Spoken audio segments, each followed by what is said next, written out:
mula sa panalangin, mula sa panalangin at papuri ng Espiritu Santo, sa interpretasyon ng Espiritu Santo. Si Sister Sinan Des.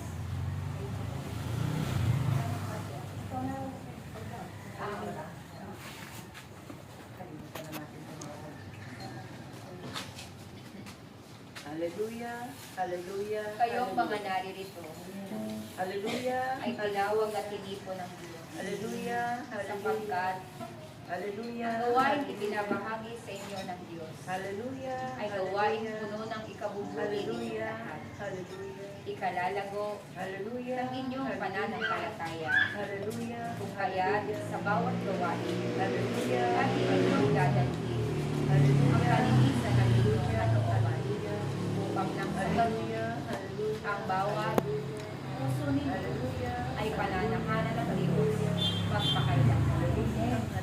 Kayo'y pinag-isa ng Diyos hallelujah, sa hallelujah, pamamagitan ng Espiritu Santong nananaman hallelujah, sa inyong kalooban.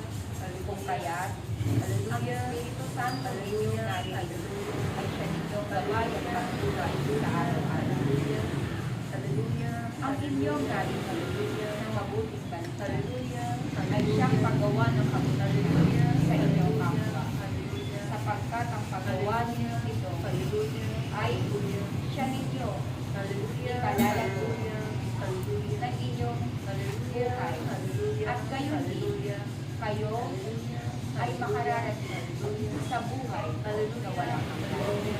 Kaya kayo mga naririto, gawa kayo ay patuloy na mabuti at sa bawat paglilingkod, lagi ninyong lalakihan ang pag-ibig